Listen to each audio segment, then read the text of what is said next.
Teşekkür ediyorum. Benim hatırlatmamdan sonra belki salona giren arkadaşlarımız olmuştur. TİR İlkay Dönüş Yolu projesi için standımız dışarıda mevcut. Desteklerinizi bekliyoruz. Programa uygun olarak gidiyoruz. Geri dönüş ve Abhazya özelinde konuşmasını yapmak için ben sözü Adnan Bey'e bırakıyorum. Değerli konuklar, sözlerime başlamadan önce hepinize hoş geldiniz diyorum. Ben Sezai biraz önce güncele gelmek gerekir dedi ve güncelden bahsetti. Ben biraz daha uzaklara gideceğim, Afrika'dan başlayacağım. Ama merak etmeyin, Afrika'dan sonra hemen kısa sürede de Abhazya'ya döneceğim. İnsanlığın iki ayak üzerine durduğu ve durduğundan beri Afrika'da hareket halinde olmuş. Sürekli göç etmiş. Tabii bu göç ilk başlarda yaşam şartları, yaşam koşulları bunu gerekli görmüş ve dolayısıyla daha iyi yaşayabilmek, yaşamını sürekli sürdürebilmek için göç etmiş. Bu göçlerden, bu çıkış yollarından işte biri de Kafkasya. Aslında o çıkış yollarından sonra Kafkasya o dönemden beri ilk insanın, yani atalarımızın diyebileceğim rahatlıkla yurdu olmuş. Ama Kafkasya sadece Çerkezlerin yurdu, yani uluslar, milletler oluştuktan sonra Çerkezlerin yurdu sadece Kafkasya olmamış. Aslında biz Kafkasya'nın ötesinde de var olmuş bir halkız. O nedenle bugün dünyanın çeşitli yerlerinde, Mezopotamya'da, Haki'de, yani yine Anadolu'da ve birçok yerde Çerkezlerle ilgili bir takım uygarlıklarda buluntulara rastlanması bizi şaşırtmamalı. Yani biz de aslında bütün şeyimizi Kafkasya'da var olduk, Kafkasya'dan ortaya çıktığı ötesinde bu şekilde değerlendirmeliyiz diye düşünüyorum. Ünlü Rus bilimci Diakonov'un bir sözü var. Diyor ki bundan 40.000 yıl önce dünyada konuşulan diyor, Akdeniz Havzası'nda konuşulan tek dil vardı diyor. Akdeniz Havzası dendiğinde o zaman için bir taraftan Basklar, İspanya bölgesi, bir yandan da Hindistan'a kadar uzanan bir toprakları düşünüyoruz ve buraya da Orta Doğu'yu ekleyelim. Akdeniz Havzası bu. Burada konuşulan dil deniyor Basko-Kafkas dil grubu. Bu iki dil arasında Sümer, ama ancak diyor Sümer Bask dili ile Kafkas dili arasında geçişi sağlayan da Sümerce'yi biliyor. Yani bugün biz Bask dilini anlayamıyoruz ve anlamaya çalışıyoruz dememiz boşuna. Çünkü düşünün, Bask dilinden çok daha yakın bize Sümer dili. Aradaki geçişi o sağlıyor. Bu bir teori ve birçok bilim adamının da katıldığı bir teori. Sonuçta insanlık sürekli diyoruz hareket halinde olmuş ve Kafkasya'da bu göçlerimizden biri. Uygarlıklar oluşmaya başladıktan sonra da bu yaşam için, daha iyi hayat için göçler yerini işgaller, sürgünler, kıyımlar almış. İşte biz de bu bir sürgünle, böylesi bir kıyımla beraber Anadolu'ya savrulan bir toplumun, bir milletin çocuklarıyız. Bu anlamda işte dünya değişti, devran döndü, dünya değişti ve biz bugün artık orada oluşan bağımsız ülkelerimize ya da özel cumhuriyetlerimize, yani ana vatanımıza sonuçta dönüşün koşullarını, yollarını arıyoruz, tartışıyoruz. Bu tartışma süreci, bu konuşma süreci içerisinde de bana da Abhazya'yı anlatmak düştü. Ben yaklaşık 4-5 yıldır Abhazya'da yaşıyorum. Yani ben dönüş deyince şunu düşünmüyorum. Yani ben döndüm ama burayla ilişkimi kestim anlamında bir şey yok. Çünkü belirli bir yaştan sonra insanın aslında gidip de ben döndüm, burada yaşıyorum diyebilmesi pek mümkün değil. Çünkü sonuçta biz bir insanız ve çevreyle beraber, toplumsal bir çevreyle varız. Dolayısıyla hele benim gibi de dili iyi konuşamayan birinin sürekli orada kalıp yaşaması pek de mümkün olmuyor. Ama şu var, Mutlaka orayla ilişkimizin sürmesi gerekiyor. Yani ben dil bilmeyen biri olarak gidiyorsam, dil bilenlerin bir şekilde haydi haydi gitmesi, orayla ilişkisini sıcak tutması gerekiyor. Şimdi Apazya'nın şöyle bir yapısı var.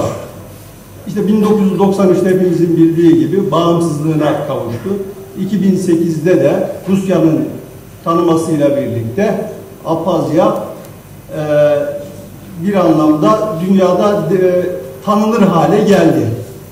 O günden bu yana da Apazya içerisinde diasporaya dönüş hazırlıklarına öncelik verdi. Diasporadan dönüş, yani diasporadan nüfusunun buraya gelmesi anlamında hazırlıklara Apazya önem veriyor. Örneğin Apaz parlamentosu bir karar aldı. Hepimizin bildiği gibi bütün dünyada yaşayan Abazalar, Ubuhlar doğal olarak Apazya vatandaşı kabul edildi. Artı bunun dışında bir geri dönüş komitesi oluşturuldu. Birçok yasada değişiklik yapıldı. Bugün Apaz Anayasası'nı inceleyecek olursak geri dönüşle ilgili ve geri dönecek kişilere tanınan birçok hak olduğunu görüyoruz. Ama bütün bunlar Apazya'nın sorumsuz, rahat bir ülke olduğunda düşündürmemeli. Bir defa şunu iyi bilmemiz gerekiyor ki Apazya bir vaat edilmiş topraklar değil. Evet, Apazya gerçekten, yani bütün Kafkasya için aynı şeyi söyleyebilirim, bir masallar diyarı gibi güzel. Ve turizm, işte Kaf Dağı, bir tarafta Kaf Dağları, bir tarafta biliyorsunuz deniz. Sonuçta birçok doğal güzellik ve tarihi güzellikleri barındıran bir ülke. Ama bu ülkenin hepimizin bildiği gibi, işte 2 gündür de konuşuluyor burada, birçok sorunları da var. Apazya'nın evet geri dönüş komitesi var. Yasada birçok değişiklikler yapılmış anayasasında ve gerçekten oraya gidenleri karşılayacak, ilgilenecek, elden geldikçe yardım edecek bir kurum ve kuruluşları da var. Ama sorunları da var. Bu sorunları da bilmemiz gerekiyor. Bir defa ben şöyle düşünüyorum. İnsanlar bir yere niçin göçerler? Yani bugün Almanya'ya da göçüyoruz, Fransa'ya da, Avrupa'ya da. Yani göçün temel nedeni bir defa ekonomiktir. Yani bir insan, ben burada rahat yaşıyorum, iyi yaşayayım ama biraz da varayım Almanya'da yaşayayım. Orası da fena değil. Ya Fransa'da da gitsek yaşasak iyi olur diye gitmez. Bir yere gidiyorsa bir sıkıntısı vardır, ekonomik nedeni vardır. Bir defa bunu iyi bilmemiz gerekiyor. Dünyadaki bütün göçlerde bu rotayı izlemiştir. Apazya'nın nüfusa ihtiyacı var. Geri dönecek insanlara var, ihtiyacı var.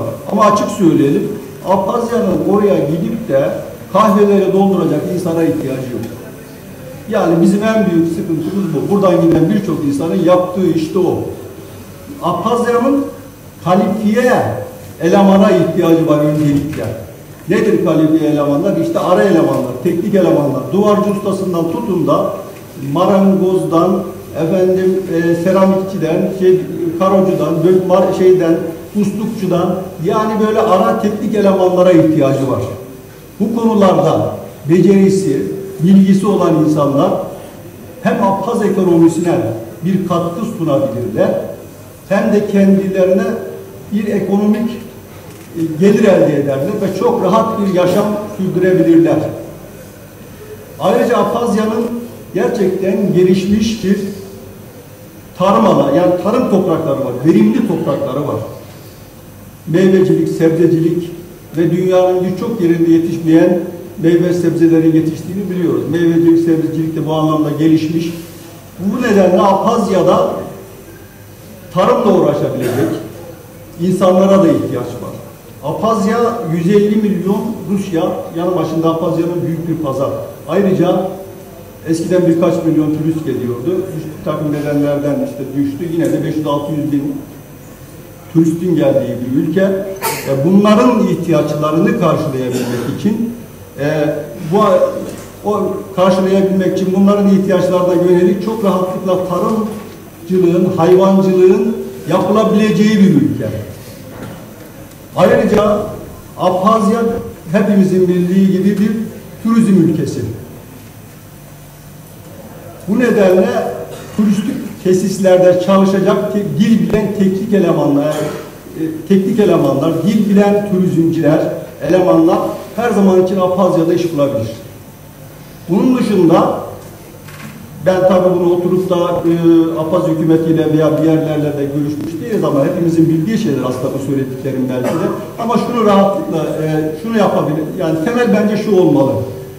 Gidecek insanlar, geri dönüşçüler, hem bütün şey için geçerli, Kafkasya'nın tümü, projeler bazında gitmeli.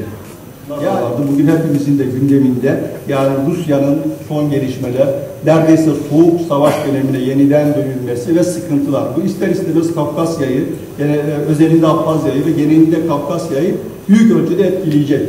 O zaman burada şunlar konuşuldu, ne yapabiliriz dendi. Ben aslında ne yapabilirizle ilgili bir iki şey söylemek istiyorum.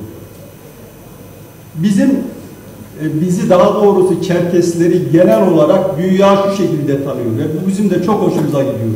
İşte kahramandırlar, çok iyi savaşçıdırlar, çok iyi kılıç kullanırlar. Çerkez dendiğinde aklına gelen o. Ardından bir Şeyh Şamil'i söylüyorlar, Hacı Murat'ı söylerler ve benzeri şeyler. Oysa Çerkezler kadim bir kültürün de temsilcisidirler aynı zamanda. Yani Çerkezler sanatçıdırlar, Çerkezler edebiyatçıdırlar ve Kafkas kültürü dünyaya örnek olmuş bir kültürdür. Ne anlamda söylüyorum bunu? İşte bütün dünya mitolojisinin anaçıdır diyoruz. Dünya mitolojisinin çıkış yeridir.